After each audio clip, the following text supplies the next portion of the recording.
So I don't even know where to start because so much has changed. You know, I was remembering a conversation we had in Pyeongchang about after the Olympics, your next plan was to start a family. So it's really special to see you here with Nico. Yeah, it's been a crazy journey since Pyeongchang, and one of my biggest goals was to start a family, and we're so fortunate to be here and actually living that dream. I have my son here with me, my husband, and we're training, and we're just trying to figure this all out. Yeah, it's multitasking at a whole nother level. I mean, I see you have to have the whole setup and it's ready to go. Yeah, my son goes everywhere with us. We do as much as we can to involve him and include him and also show him what our life is like. I think it's very important that he knows that his mom is still pursuing her Olympic dreams and her goals, and he's a part of that. Like, I don't want him to ever feel like he's not a part of this entire journey, because right now he's my biggest motivation to be on this journey. He's a world traveler already. His passport has plenty of stamps on it already. Unfortunately, when you go from country to country in the EU, they don't stamp them anymore, so he doesn't have as much as we would like, but we're still going to go try and get some more stamps in it. I saw the Delta tag on the stroller. I said, oh yeah, that stroller's been around. Yes, he is. I was trying to see when he could actually get his frequent flyer number, so we could actually get those miles and earn them, because he is traveling all over the place. He's got to be 2, I think, though, so we're still a little early for that. You're getting close, getting close. Well, you trained all the way through your pregnancy. I mean, you have really been training nonstop. Talk about that. Yeah, so I trained throughout my entire pregnancy. Of course, I worked with my doctor and everything like that to make sure it was safe, and so we did all the precautions we could. My husband writes my training program, so he also was working with other coaches to see what kind of information he could get and make sure everything was safe, because at that point the biggest goal was, of course, having a safe and healthy pregnancy and giving birth to a healthy son, and so we did everything by the book, and I was fortunate enough to train, and then I feel like it made it easier postpartum to come back into training, because I wanted to be able to come back to training as soon as possible. I knew it would be difficult, but I felt like keep training throughout the pregnancy would give me the best shot. And how has it been after that year off, getting back on the track and getting back into it full time?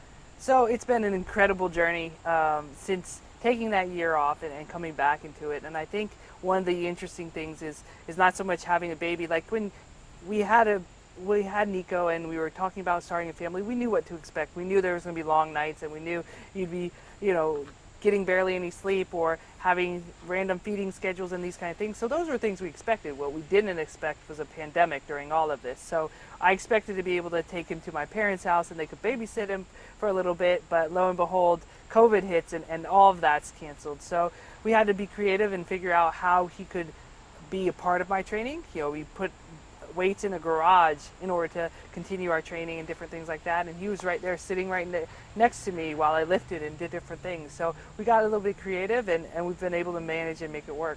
And lifting him's a bit of a workout because he's growing fast. He is growing so fast, and it's really cool to see. He's a bobsled baby through and through. He takes after his parents. To be almost 18 months and over 30 pounds, he is massive, and I can't wait to see what activities he's going to get into later in life. And Nick's training too. This is something, it's been neat. The first time we were together in Lake Placid, it was great to see you guys training together, and that continues, right? Yeah, so my husband's training. He's also going to chiropractic school. He's also coaching me. He's a jack of all trades. He's a father full time too. That's the biggest job he has. So it's a busy household, but we managed to make it all work. And it's been really cool to see how creative we can be with our training, especially as we're older too. So I'm now 36, he's 34, and as you age, you have to change up your training. I can't train how I did at 25 anyways, and now add the stress of parenting and all these other things we've got going on. So he's been really great and creative about making sure we get in the intense training we need in the time that we have. So even if before I would take 2 hours to do a running workout, now I do it in an hour, but it is so much high quality in that 1 hour. It's like that 1 hour, it will put you on your feet, will put you on your back. Whereas before you'd spend 2 hours, 3 hours doing the same intensity of training. So he's been really creative for that, and it's been a blessing to have him be able to do that. Yeah, you guys are such a great team. I was thinking back to 2018, you finished your final run, and you took your shoe off, your foot was killing you, later found out that there was the partial tear in the Achilles. How has the rehab gone? How is your Achilles feeling? My Achilles is doing great. We did have to take quite a bit of time to get some PRP shots, some stem cell injections and things like that in order to recover from it. So it took a lot longer than I thought to recover. I went into that next season, was able to compete, but we didn't get the same kind of lead up into training. I tore it obviously in February, and I wasn't able to start even running until late August, September of that year. So we got a little late start, but I was able to compete that season, and then the next season I took off. So right now, feeling really good, healthy, and ready to get after it. I feel incredibly grateful to have the opportunity to prepare for my 4th Olympics. Like, it is insane to think like this will be 4 if I'm blessed enough to make the team. And right now, all things look good. Is that I have that opportunity. 4 Olympics is no easy feat and no easy task, and it's crazy how different the preparation for each Olympics has been. And of course, this has been the most unique ever. And I think making this team will be the most rewarding because of the journey that we've been on in order to get here. It's mind-blowing to think about 4. That's incredible. So Sochi was your 2nd, then Pyeongchang, and now China. That's amazing. Talk about your expectations and your hope for the season ahead.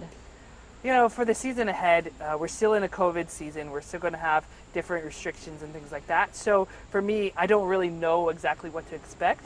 But what I do expect of myself is I'm going to go out there and have as much fun as I can. There is a possibility, I don't know yet, that this might be my last bobsled season. So I'm going to go out there and try and enjoy every race. But also, I want people who are watching them to enjoy it too. So I want you to be able to see that I'm enjoying every race. So if I'm doing that, I think great things are ahead. But there's going to be all kinds of crazy things happen this year. Who knows what's going to happen? So I think the biggest thing is being adaptable, being flexible, but most of all, enjoying the entire thing. I guess it is such a different perspective from, thinking back to the first Olympics or 2, but knowing, you might be reaching closer to the end of this journey when it's been such a huge part of your life for so long. Yeah, it's crazy to think that this very well could be the end. I'm optimistic that my legs could keep going and give me one more, but you never know. Life happens, and of course I want to continue to grow our family and everything like that. So we'll see what happens in the future. But it is kind of weird knowing there's less years of bobsled ahead of me than there's more years behind me than are ahead of me with bobsled. So it is one of those things where you want to take in every moment and you want to enjoy it and you want to celebrate it because it's almost over. When you tell Nico, and maybe if he has a brother or sister down the line, stories of your time on Team USA, what would you want him to know? I think I would want my children to know, when I talk about Team USA, how much it means to really represent this country and how much it means to go out there every day and put on a Team USA uniform. And even though it's incredibly difficult sometimes, it's incredibly hard training and doing all the things we've got going on, and you've got injuries and you've got setbacks and wins and losses and all this kind of stuff. But I want him to know that every single day I went out there and did the best I could. And that's all that I'm ever going to ask for him, is just to be his best self every single time he goes out and does something. And what have you learned most from Nico these last months? Oh, that's a good question. I think the thing I've learned most from my own son is that how strong he really is and what strength really means. He's had a couple challenges already in his short life, and how resilient he is. He just bounces back and he keeps it moving. And every single day, like one of the greatest moments of my day is when he wakes up first thing and gives me the biggest smile. And it's like, if you could be this happy and this content all the time, like, I've got nothing to complain about. Like, he goes through so much and overcomes so much. It's just, he's my biggest inspiration. As parents, I think you think, oh, what can I do to inspire my children and motivate my children? But for us, it's exactly the opposite. He inspires me to do better things and to be a better person every single day. When you come back from Lake Placid, we'll go to the school together. So tell me a little bit about that for him and what that's like when he's in there and what he's learning as he goes. So Nico goes to the Elana Speech School, and what he does there is he really works on his hearing. So he was born with profound bilateral sensory neural hearing loss. So essentially he was deaf in both ears when he was born, and we found that out at the newborn screening, and then continued up with testing in CHOA, Children's Healthcare of Atlanta, and things like that. And so we found out this diagnosis. We worked on it for a little bit with hearing aids and just trying to get him as much sound as possible. But eventually it got to the point where we decided to have cochlear implants. So we got him implanted. And ever since, we've been working with the speech school. And even before that, we were working with them to give him the best chances of having full access to sound. And what he'll do there is we'll just play for a little bit and work on different games to help him learn what sound means. So that's the craziest thing, is when you're a newborn and nobody remembers this, you don't really know what sound means. You just hear a whole bunch of sound. And you learn over time what sound means. You learn a doorbell means somebody's at the door. You learn what mommy means. You learn what the words daddy means, those kind of things. And so because he just got implanted, he's having to learn all those things now at 17 months or whatnot. So at the speech school, they'll actually do different things to teach him that sound has meaning and to interpret it, and then eventually we'll get to the point where he's actually learning to speak and learning to do different things like that. So What was it like when you saw him hear sounds for the first time? When Nico first got activated, he's got his implants activated, it was crazy to hear the difference. And he was shocked. And I think on YouTube they have these videos of these kids smiling and all these kind of things when they first get activated, but it wasn't like that. It was shocked. He was a little stunned, and it took him a second to get used to it. But after that, like, he's been growing by leaps and bounds, and he's just taken off. His vocalizations have gotten so much better, and just hearing him respond to my voice, like, I think one of the coolest moments for me was I was able to sing him, and I don't sing very well, but I was able to sing him to sleep. And having that moment is like something special that'll be in my mind for the rest of my life. Yeah, that's so beautiful. And you've been so active in the community for so long, and you do a lot of things people don't even know about, and help with so many organizations. And you were telling me when we were on the phone, just having the perspective you have now of the good work that's happening in Metro Atlanta is different. You look at that differently now through this lens. So I've been able to volunteer with Children's Healthcare of Atlanta for years, and one year we were able to get a bobsled there and have an event there and everything, and it's been one of the coolest things I've been able to do, and one of the coolest things that's come of me being a medalist is just having that opportunity to volunteer with them. But now being on the other side and actually using their services, it's been really cool to see.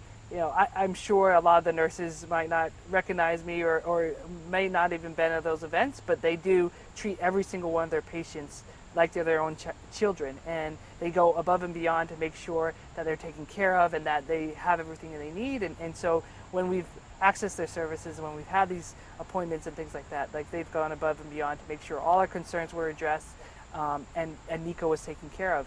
And that's been the coolest thing to be on the other side of it, is because when you're volunteering and stuff, you don't necessarily see the patient care, you don't necessarily see what goes on behind the scenes. But now being on the other side, you know that I've been volunteering and working with this great organization for many years, and they stand by their patients, they do everything they can to provide the best service possible.